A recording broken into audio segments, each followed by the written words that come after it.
తల్లి ప్రేమ, మదర్ ప్రేమ ఎంత శ్రేష్టమైనదో ఈ సమయంలో కొన్ని మాటలు మనకి జ్ఞాపకం చేసుకుందాం. ఈరోజు గొప్ప నాయకుడిగా మనకి కనిపిస్తున్న మోషే గొప్ప నాయకుడిగా కనిపిస్తున్నాడు. ఈ మోషేని చాలా సందర్భంలో క్రైస్తవ కుటుంబాలు ఏదో సమయంలో మోషే గురించి ప్రస్తావన మన ముందు వస్తూనే ఉంది. అయితే మోషే యొక్క తల్లి ఎవరు? మోషే అంత గొప్పవాడు అవ్వటానికి వెనక ఒక హస్తం ఉంది. దేవుని ఏర్పాటు ఒకటైతే దాని వెనక మోషేని ఒక ప్రయోజకుడిగా నిలబెట్టడానికి ఒక తల్లి యొక్క ప్రయాస, తల్లి యొక్క ప్రేమ మనకు కనిపిస్తూ ఉంది. ఎవరు మోషే తల్లి పేరు? యోకేబేతు. ఈ తల్లి మోషే పుట్టినప్పుడు ఒక శాసనం బయలుదేరింది. మోషే పుట్టినప్పుడు బయలుదేరిన శాసనం ఏంటి అంటే,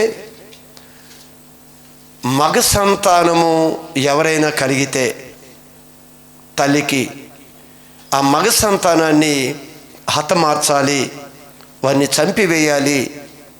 ఒకవేళ తెలిస్తే పురిటిలోనే, ఒకవేళ డెలివరీ అయిన తర్వాత అయినా సరే, తెలిసిన సమయంలో మగ సంతానాన్ని నాశనం చేయాలి అనే ఒక తీర్మానం బయలుదేరింది ఆ సందర్భంలో, ఆ దేశంలో. అయితే అనేక మంది తల్లులు తన బిడ్డలని దాయలేక, పెంచలేక, కాపాడలేక అందరూ తన బిడ్డలని నైలు నదిలో మరణానికి అప్పగించారు.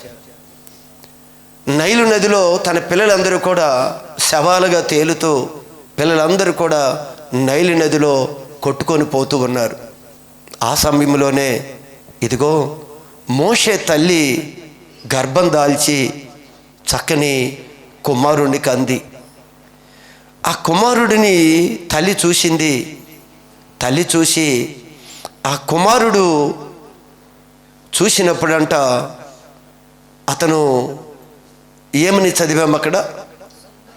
అతడు సుందరుడై ఉండుట చూచి, తల్లి సుందరుడిగా ఉండుట చూసిందంట. అంటే శారీరకమైన ఒక అందం కాదు, కానీ ఆ బిడ్డ తన ఒడిలోనికి రాగానే దేవుడు ఈ బహుమానాన్ని నాకు ఇచ్చాడు అనే ఒక గొప్ప ఆనందంతో ఆ బిడ్డను చూసి, ఆ బిడ్డని కాపాడటానికి తల్లి పడిన ప్రయాస చాలా గొప్పదండి.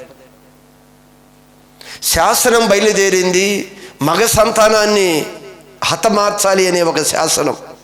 దేశమంతా కూడా తల్లులు రొమ్ములు కొట్టుకొని ఏడుస్తూ, కన్నీరు కారుస్తూ, దుఃఖపడుతూ, రోదన చేస్తూ ఉన్న సమయం. ఎవరు కూడా తన బిడ్డలు కాపాడుకోలేకపోయారు. తన బిడ్డలు తన చేతులు జారిపోయి నైలు నది ప్రవాహంలో కొట్టుకొని పోతూ ఉన్నారు శవాలుగా పిల్లలు. కానీ ఈ తల్లి తన బిడ్డని కాపాడుకొనటానికి తన యొక్క ప్రాణాన్ని అడ్డుపెట్టి 3 నెలలు తన బిడ్డని కాపాడటానికి ప్రయత్నం చేసింది. 3 నెలలు ఒక చంటి బిడ్డను కాపాడటం అంటే తల్లి పడిన ప్రయాస ఇంత అంత కాదండి. తనకున్న భయము, తనకున్న వేదన అన్నీ కూడా మనం ఆ తల్లిలో మనం చూడగలం. 3 నెలలు.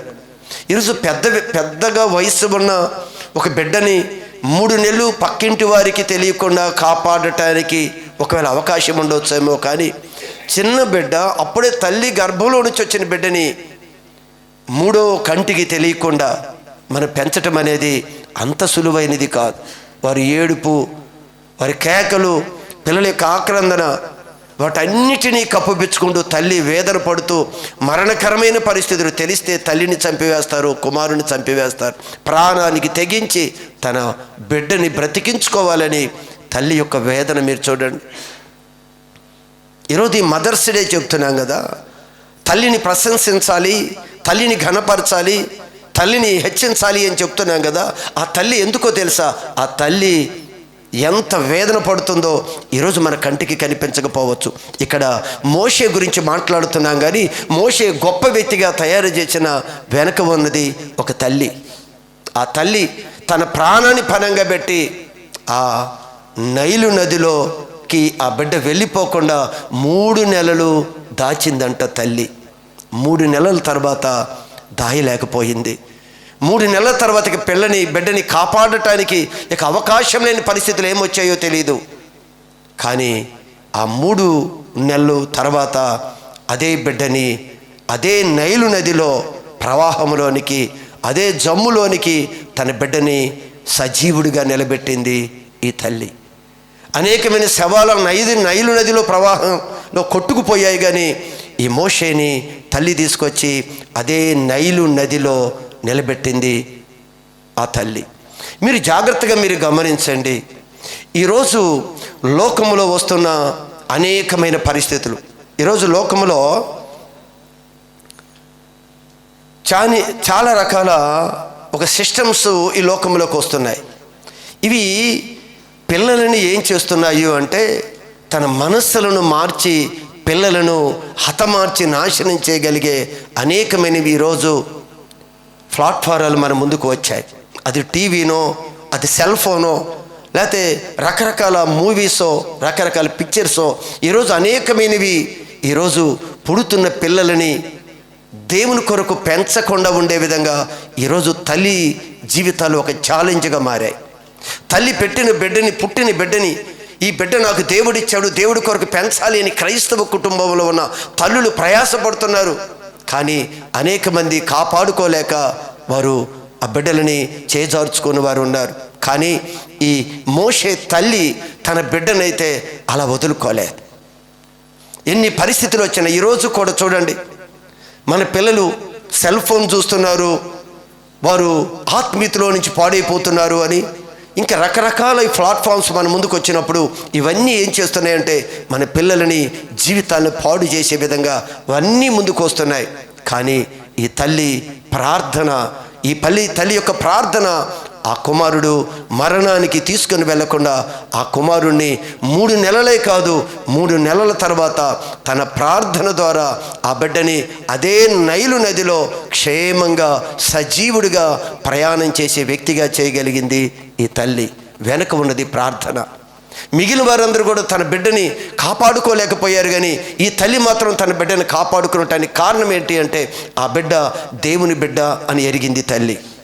దేవుని బిడ్డని ఎరిగి తను దేవుడి సన్నిధిలో ప్రార్థన చేసి ఆ బిడ్డని కాపాడుకున్నది. ఆ బిడ్డే ఈరోజు మోషేగా ఎదిగి అనేక మంది ప్రజలను వారి యొక్క బానిసత్వం నుంచి బయటికి తీసుకురాగలిగే మంచి నాయకుడిగా చేయటానికి వెనుక ఉన్నది తల్లి యొక్క ప్రార్థన అండి. తల్లి యొక్క ప్రయాస, తల్లి యొక్క ప్రాణత్యాగం. ఎన్నో ఈరోజు మన జీవితంలో కూడా మన గొప్పవారం కావాలి అనే విధంతో తల్లి ఎంత ప్రయాసపడుతుందో, తల్లి దానిలో ఉన్న పాత్ర ఎంతదో ఈరోజు మనం కూడా ఎరగాలండి. ఎన్నో పరిస్థితులు ఉన్నాయి. ఈరోజు గమనించండి, మన పిల్లలు పాడైపోవటానికి లోకంలోకి అనేకమైనవి వస్తున్నాయి కదా, పిల్లల్ని చెరిపి వేస్తున్నాయి కదా. పిల్లలు మంచి స్థితిలో ఉండవలసిన పిల్లలు ఈరోజు అన్ని విషయంలో చెరపబడే విధంగా అనేకమైనవి మన ముందుకు వస్తున్నాయి. 1 కాదు 2 కాదు. ఈ లోకంలో వచ్చే ఫ్యాషన్ అవ్వచ్చు, ఈ లోకంలో వచ్చే ఒక డ్రెస్ మోడలింగ్ అవ్వచ్చు, ఇంకా ఈ లోకంలోకి అనేకమైనవి వస్తున్నాయి. ఇవన్నీ వచ్చి ఏం చేస్తున్నాయో తెలుసా? మన పిల్లలని హతమార్చడానికి కొన్ని ఈ దేశంలోనికి, మన రాజ్యంలోనికి, మన కుటుంబంలోనికి కూడా ఇవి అపవాది తీసుకొని వస్తూనే ఉన్నాడు. ఆ రోజు ఫరో ఒక మరణకరమైన శాసనాన్ని పెట్టాడు కదా.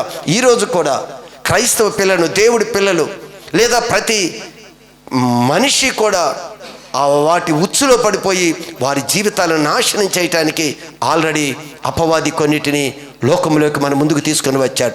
మన పిల్లల ముందుకు తీసుకొని వచ్చాడు, మన పిల్లల యొక్క చేతుల్లోకి తీసుకొని వచ్చాడు. కానీ అందరూ నాశనం అయిపోయే విధంగా మన పిల్లలు నాశనం అవటానికి వీల్లేదు. అందరి పిల్లలు చేజారిపోయిన విధంగా మన పిల్లలు చేజారటానికి వీల్లేదు. ఖచ్చితంగా తల్లి పాత్ర ఏంటో తెలుసా? ప్రార్థన. ప్రార్థన చేసినప్పుడు నీవు రోషం కలిగి దేవుడి సన్నిధిలో వెలుగెత్తి నువ్వు ప్రార్థన చేస్తే నీ యొక్క బిడ్డని క్షేమకరంగా దేవుడు ఏ ఉద్దేశంతో నీకు ఇచ్చాడో, ఏ ఆలోచన ప్రకారం దేవుడు నీ గర్భంలో నుంచి బిడ్డను తీసుకొని వచ్చాడో ఆ బిడ్డని ఆ స్థితికి దేవుడు తీసుకొని వెళ్ళటానికి ఆయన శక్తిమంతుడు. ప్రార్థన. ఎన్ని పరిస్థితులు వచ్చినా, ఎన్ని రకాల శాసనాలు వచ్చినా ఈ లోకంలో తల్లులు తండ్రులు భయపడేది ఏంటో తెలుసా? ఇదిగో దీనివల్ల నా పిల్లలు పాడైపోతున్నారు, దీనివల్ల నా పిల్లలు పాడైపోతున్నారు, వీరి వల్ల ఈ స్నేహితుల వల్ల నా పిల్లలు పాడైపోతున్నారు. వారిని నువ్వు ఆపలేవు, అవి నీ ముందుకు రాకుండా నువ్వు ఆపలేవు. కానీ నువ్వు ఆపటానికి నీకు అవకాశం ఏంటో తెలుసా? ప్రార్థన. ఆ తల్లి ప్రార్థన, ఆ తల్లి యొక్క ప్రయాస ఏంటో తెలుసా? 3 నెలలు కాపాడింది తన తల్లి తన బిడ్డని మంచి స్థితిగా ఎదిగించాలి అని. ఎలా చెప్పగలం? తన ప్రార్థన ద్వారా తన బిడ్డని కాపాడుకుందని ఎలా చెప్పగలమంటే ఆ బిడ్డకి ఎన్ని నేర్పిందో తెలుసా? ఆ బిడ్డ తన దగ్గరే తన చేతుల్లో నుంచి నేను కాపాడలేకపోతున్నాను ప్రభు అని చెప్పి ఒక జమ్ము పెట్టెలో పెట్టి ఒక నైలు నదిలో తన బిడ్డని పెట్టినప్పుడు దేవుడు మరలా తీసుకొచ్చి ఆ బిడ్డని పెంచడానికి తల్లి చేతులకి తీసుకొని వచ్చాడు. దేవుని యొక్క సన్నిధిలో ఒక అద్భుతమైన కార్యాన్ని జరిగించాడు. అదే తల్లి ఖచ్చితంగా ఆ బిడ్డని దేవుని కొరకు పెంచింది. బాల్యకాలంలో చిన్న వయసులోనే నువ్వు దేవుడు కుమారుడివి, ఇదిగో వీళ్ళు మన ప్రజలు, నువ్వు నిలబల్చిన విధానం ఇది బాల్యకాలంలో అనేకమైన సత్యాలు నేర్పి మోషేని చిన్న కాలంలోనే నేర్పవలసినవన్నీ కూడా తల్లి నేర్పుకుంటూ వచ్చింది. ఈరోజు తల్లిగా ఉన్న మన బాధ్యతలు ఏంటో మనం గ్రహించాలి. నిజమైన తల్లి, ప్రేమ కలిగిన ప్రతి తల్లి కూడా బిడ్డలను ప్రేమించే తల్లే, ఎవరు ద్వేషించరు. ఆ తల్లి ఈరోజు తల్లిగా మన బాధ్యత ఏంటో తెలుసా? మన పిల్లల కొరకు నిత్యము ప్రార్థన చేయాలి. అదే కాదు, ఈరోజు మన పిల్లలు దేవుడు అనుకున్న విధంగా మంచి స్థితికి మన పిల్లలు వెళ్ళాలి అంటే ఇదిగో దేవుడి వాక్యం మన ద్వితీయోపదేశకాండములో మనం ఒక వచనాన్ని మనం చదువుతూ ఉంటాం 6:6లో. అక్కడ కూడా దేవుడు చాలా సందర్భంలో ఇది చెప్తూనే ఉన్నాడు. నీ పిల్లలని ఎందుకో తెలుసా? ఈ మోషే గొప్పవాడు అవ్వటానికి కారణం ఏంటో తెలుసా? మోషే తల్లి చేసిన ప్రార్థనే కాదు, ఒక మాదిరి చూపించింది తల్లి. ఈరోజు ఒక తల్లిగా మోషే కన్న తల్లి ఈరోజు మనకు ఒక మాదిరి చూపిస్తుంది. తల్లులుగా ఉన్న మీ అందరికీ కూడా ఇదిగో మోషే తల్లి మోషేకి ఏ విధంగా మాదిరి చూపించిందో ఈరోజు మనకు కూడా మాదిరిని మనకు కనపరుస్తూ ఉంది. మోషే విషయంలో ఏం చేసిందో తెలుసా? ఇక్కడ ఏం చెయ్యాలి అని ఈ ద్వితీయోపదేశకాండంలో చెప్పాడు. నీ పిల్లలు నేను చెప్పే ప్రతి మాటని నువ్వేం చేయాలని చెప్తున్నాడు? నీ హృదయంలో ఉంచుకో. నువ్వు ఒక మాదిరి చూపించు. మొదటిగా తల్లి మాదిరి చూపించింది. పండుకున్నప్పుడు, నడిచేటప్పుడు, తనతో భోజనం చేసేటప్పుడు, ప్రతి సందర్భంలో కూడా చెప్పవలసిన విషయాలన్నీ కూడా కుమారుడికి బోధించింది. తల్లి దగ్గర కుమారుడు పెరిగిన దినాలు కొద్ది దినాలే. తర్వాత రాజకోటలోకి వెళ్ళిపోయాడు మోషే. రాజకోటలోనికి వెళ్ళాడు. తల్లి దగ్గర పెరిగిన దినాలు చాలా చిన్న వయసు పాలు విడవగానే ఆ బిడ్డ ఎక్కడికి వెళ్ళిపోయాడు? రాజకోటలోనికి వెళ్ళిపోయాడు. ఈ రాజకోటలో ఉన్న వ్యక్తి వీరు దేవుడి ప్రజలని, నేను దేవుడి కొరకు బ్రతకాలి అని అంత రోషం కలిగి మంచి ఆత్మీయ బలంగా ఎదగటానికి కారణం ఏంటో తెలుసా? చిన్నతనంలో తన తల్లి నేర్పిన బోధ. నువ్వు ఎలా ఉండాలమ్మా, నువ్వు ఎలా ప్రేమించాలి, ఇదిగో మన ప్రజలు వీరు అని దేవుని గురించి అనేకమైన ఆలోచనలు బాల్యకాలంలోనే చెప్పింది మోషే తల్లి. అందుకే మోషే తల్లి యొక్క ప్రార్థన మోషేని గొప్ప నాయకుడిగా చేసింది. ఆ శాసనాలకి లోబడిపోకుండా ఎన్ని సిస్టమ్స్ వచ్చినా ఏ సిస్టమ్స్ కూడా ఈరోజు నీ పిల్లల్ని పాడు చేయలేవు. వాటికి భయపడి ఇదిగో ఈ సిస్టమ్ వచ్చింది, ఈ విధానం వచ్చింది, పిల్లలు పాడైపోతారు నువ్వు అనుకుంటున్నావేమో. ఏ సిస్టమ్స్ వచ్చినా సరే నీ పిల్లల్ని చెక్కు చెదరకుండా కాపాడేవాడు నీ దేవుడు. నువ్వు ప్రార్థన చేయగలిగితే, నువ్వు చేతులు ఎత్తగలిగితే బాల్యకాలంలోనే నీ పిల్లలకి ఏ ఫీడ్ ఇవ్వాలో ఖచ్చితంగా ఫీడ్ని నువ్వు ఇవ్వాలి. నీ పిల్లలకి ఏ విధంగా ఆహారం, చిన్నతనంలో ఏ ఆహారం పెడితే వారి యొక్క అవయవాలు చక్కగా ఎదుగుతాయి, ఎముకలు స్ట్రాంగ్ అవుతాయి, ఎదుగుతారు పిల్లలు, అన్నీ ఆలోచిస్తున్నాం కదా. ఇదిగో నీ పిల్లల విషయంలో ఆ తల్లి ఏ విధంగా అయితే ఈ నిర్ణయాలు తీసుకొని ఆత్మీయంగా బిడ్డను బలపరిచిందో మనం కూడా ఎన్ని సిస్టమ్స్ వచ్చినా సరే మన పిల్లల్ని చెక్కు చెదరం లేవలో ఎన్ని రానివ్వండి, ఎంత లోకంలోకి ఫ్యాషన్ రానివ్వండి, ఎన్ని రకాల మీడియాలో ఎన్ని విషయాలు రానివ్వండి, మొబైల్లో ఎన్ని రకాలుగా నీ పిల్లలు ముందుకు ఎన్ని వచ్చినా సరే నీ పిల్లలని ఏవి కదిలించలేవు. ఇదిగో మోషే జీవితాన్ని చూసినప్పుడు మనకు అర్థమవుతుంది. కనుక మన అందరి జీవితాల్లో కూడా ఇదిగో ఉండవలసినది ప్రార్థన. మీకు అర్థం కావటానికి మరొక విషయాన్ని తెలియచేస్తాను. ఒక తల్లి యేసు ప్రభు దగ్గరికి ఒక ఇద్దరు కుమారుల్ని తీసుకొని వచ్చింది. యేసు ప్రభు దగ్గరికి ఇద్దరు కుమారులను తీసుకొచ్చింది తల్లి. అసలు ఈ తల్లి చేసిన ప్రార్థన, ఈ తల్లి యొక్క ఆశ చూస్తే చాలా ఆశ్చర్యం వేస్తుందండి.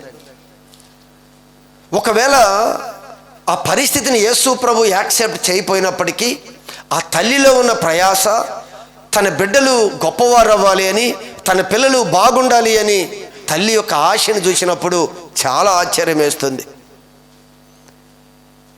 యేసు ప్రభువుకి ఆయన శరీరధారిగా భూమి మీద ఉన్నప్పుడు అనేక మంది శిష్యులు ఉన్నారు. అనేక మంది యేసు ప్రభువును ఫాలో అయ్యారు. ఒక సందర్భంలో అయితే 120 మంది ఒక ప్రదేశంలో ప్రభు కొరకు కూడుకున్న సందర్భాలు ఉన్నాయి. ఒక సందర్భంలో 70 మంది కూడుకున్న సందర్భాలు ఉన్నాయి. వీరన్నిట్లో నుంచి ఫిల్టర్ చేయబడి ఒక 12 మంది ప్రభుకి శిష్యులుగా ప్రత్యేకపరచబడిన వారు ఉన్నారు. అనేక మంది ఉన్నారు. వీరిలో ఆ అనేక మందిలో నుంచి ఒక 120 మందిని చూస్తాం. వారిలో నుంచి మరొక 70 మందిని పక్కకు చూస్తాం. ఆ 70 మందిలో మరొకసారి మనం జాగ్రత్తగా చూస్తే 12 మందిని ప్రత్యేకపరుచుకున్నట్లుగా చూస్తాం. ఆ 12 మందిలో కూడా ఒక ముగ్గురు ఇంకొక ప్రత్యేకంగా ప్రభువుకి సమీపంగా ఉండేవారిని చూస్తాం. ఆ ముగ్గురులో కూడా ఇదిగో ఇద్దరు కుమారుల యొక్క తల్లి ఇదిగో యేసు ప్రభు దగ్గరికి వచ్చింది. ఈ ముగ్గురు వ్యక్తులు ఎవరు? యోహాను, యాకోబు, పేతురు. ఇప్పుడు ఇక్కడికి వచ్చిన తల్లి అంటే యేసు ప్రభుతో సన్నిహితంగా ఉన్న వారిలో ప్రధానమైన ఈ ముగ్గురులో ఇదిగో యాకోబు, యోహాను యొక్క తల్లి యేసు ప్రభు దగ్గరికి వచ్చింది. అసలు ఆ తల్లిని చూస్తే ఆ బిడ్డను ఎలా పెంచిందో చూడండి. అనేక మంది ప్రభువును వెంబడించిన వారిలో తన పిల్లలు ప్రత్యేకింపబడిన వారిలో కూడా ప్రభువుకి సమీపంగా ఉండే విధంగా తల్లి ఆ పిల్లలని ఎలా పెంచిందో చూడండి. ఈరోజు మనం కూడా తల్లులుగా ఉన్న మనం కూడా మన పిల్లలని అసలు ఏ విధంగా పెంచుతున్నాం ఒకసారి ఆలోచన చేయండి. ఈ ప్రభువుకి దగ్గరగా తీసుకొచ్చే విధంగా పెంచింది తల్లి. అంతటితో యేసు ప్రభు దగ్గరగానే ఉన్నారు కదా నా పిల్లలు అని విడిచిపెట్టలేదు ఈ తల్లి.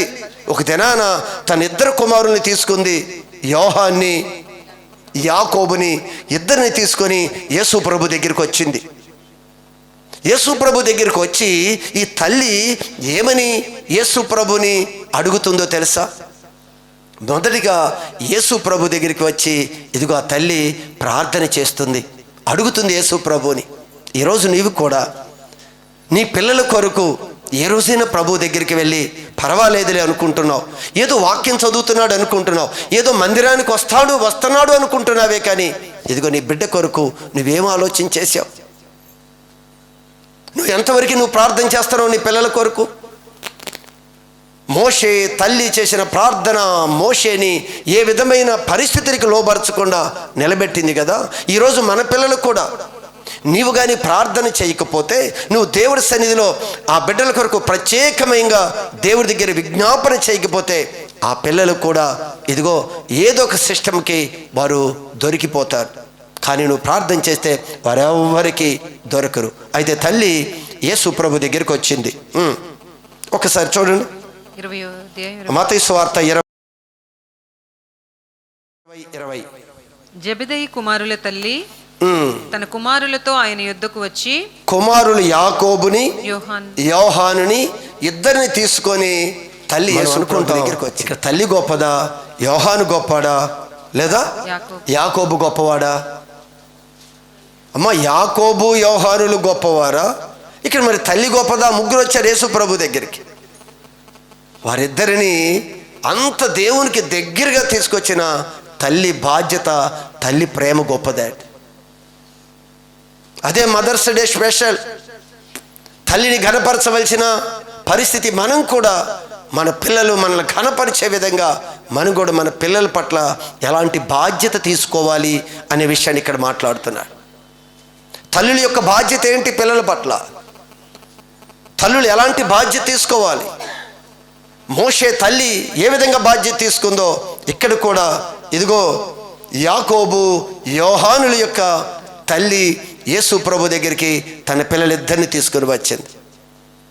మనం అనుకుంటాం మన పిల్లలు పెద్దారయ్యారు కదా, బాగా ఎదిగారు కదా, వారికి అన్నీ తెలుసులే అని తల్లి ఊరుకోలేదు. వారికి అన్నీ తెలుసులే, వారు పెద్దవారు అయ్యారు కదా, గొప్పవారు కదా, యేసు ప్రభు దగ్గరగా ఉంటున్నారు కదా, పర్వాలేదులే అని తల్లి తన మనసు తృప్తి పొందలేదు. తన యొక్క ఆశ గొప్పదండి. అందుకే తల్లి గురించి మనం మాట్లాడాలి అనుకున్నప్పుడు ఈ తల్లిని చూసినప్పుడు చాలా ఆశ్చర్యం వేస్తుంది. తృప్తి పడలేదు.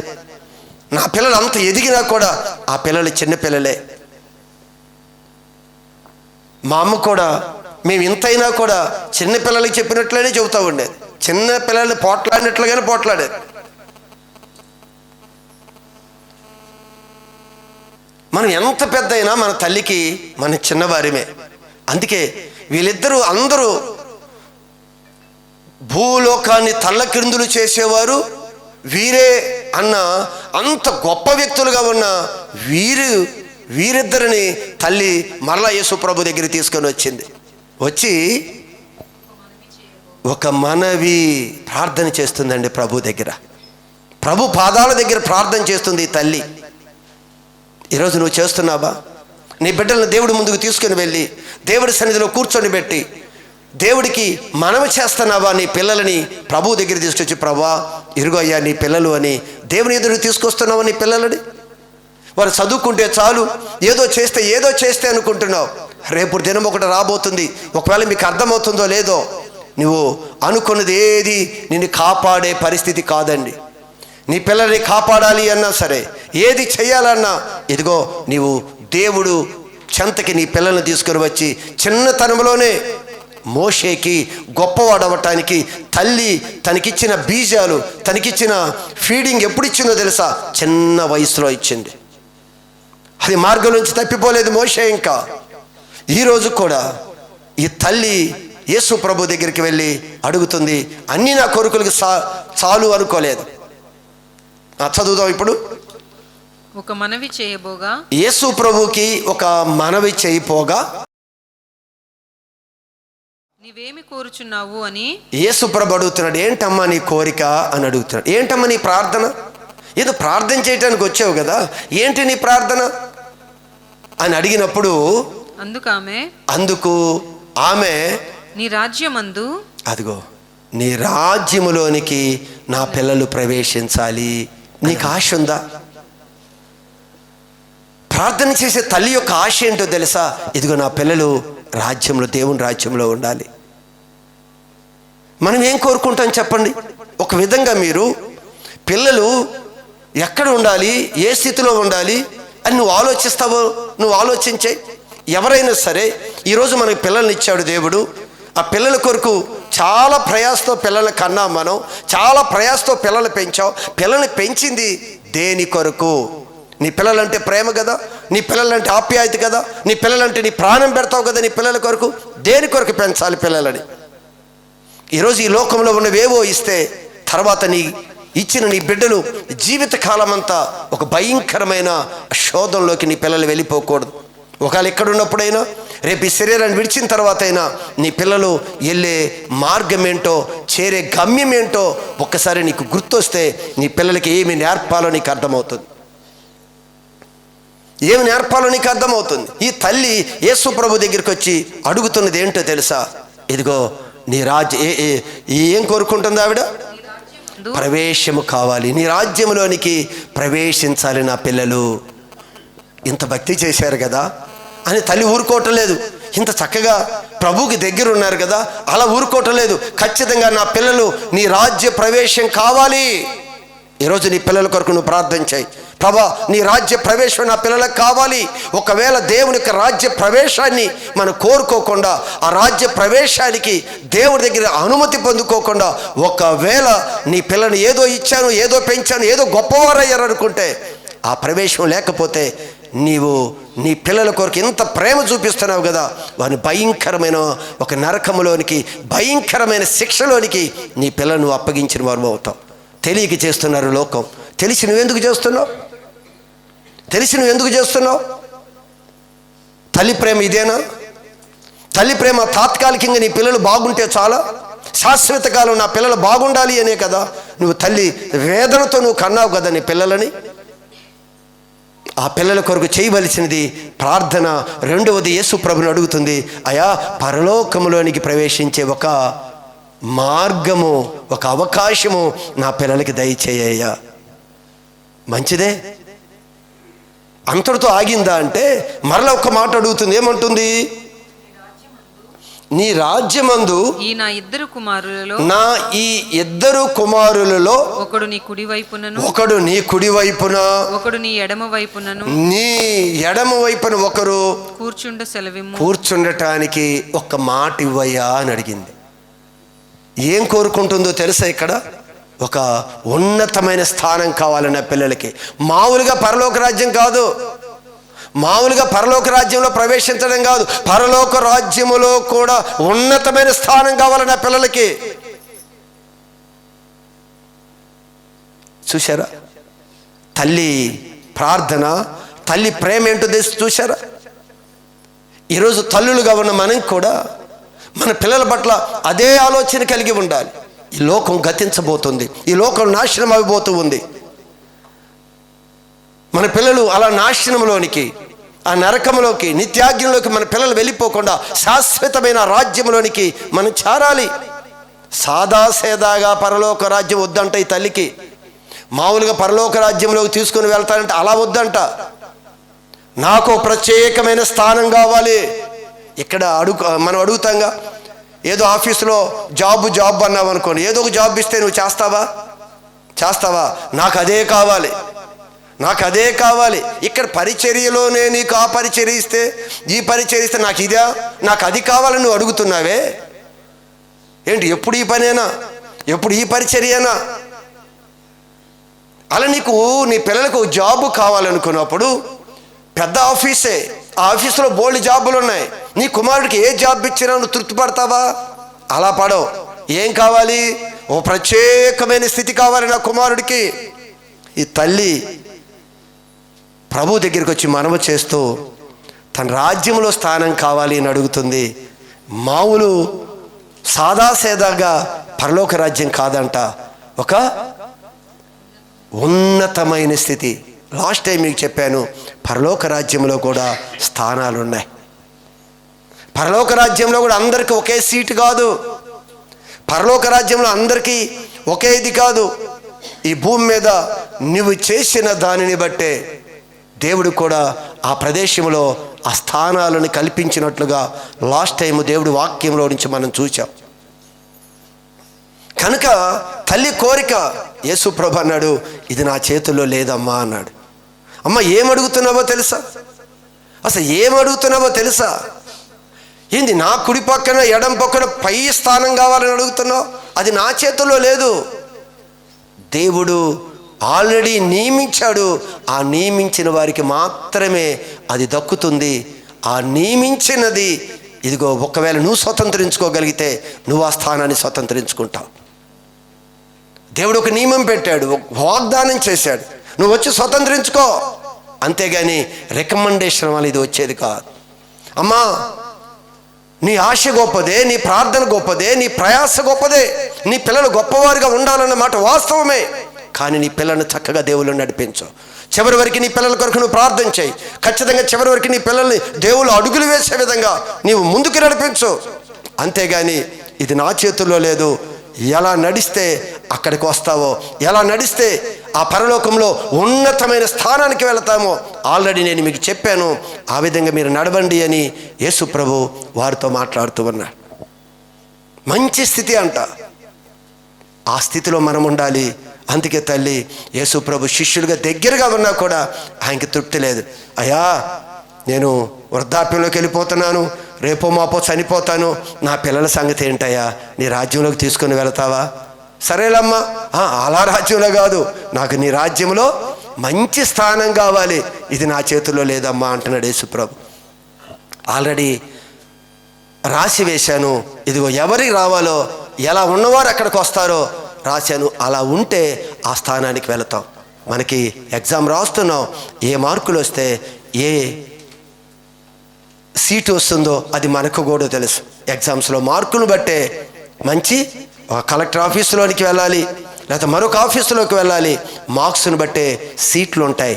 కనుక నువ్వు ఆ మార్క్స్ తెచ్చుకుంటే ఇదిగో నా కుడి పార్శ్వం ఎడ పార్శ్వంలోనికి రావటానికి నా చేతుల్లో లేదు, అది నీ చేతుల్లో ఉంది, నీ పిల్లల చేతుల్లో ఉంది అని ప్రభు మాట్లాడుతున్నాడు. కనుక మనందరం కూడా అలాంటి మంచి తల్లులుగా మనం ఉండాలి. మన తల్లి ఇప్పటివరకు ప్రయాసతో మనల్ని పెంచింది, పెద్ద చేసింది. ఒకవేళ మన తల్లి వృద్ధాప్యంలోకి వెళుతుందేమో, నిర్లక్ష్యం చేయొద్దు నీ తల్లిని. ముదిలో నీ తల్లిని నిర్లక్ష్యం చేయొద్దు. నీ తల్లిని ఘనపరుచు, సన్మానించు, నువ్వు దీర్ఘాయుష్మంతుడవుతావు. భూమి మీద ఉన్న దినాలన్నీ చక్కని ఆనందకరమైన జీవితాన్ని నువ్వు జీవిస్తావు. అందుకే ఈ దినం మనందరం కూడా కూడుకుంటూ దేవుని యొక్క మాటలు, మదర్స్ డే, తల్లులు వారైన వారందరికీ కూడా మరొకసారి దేవుడు ఘనపరుస్తున్నాడు, ఘనపరచమని చెప్తున్నాడు.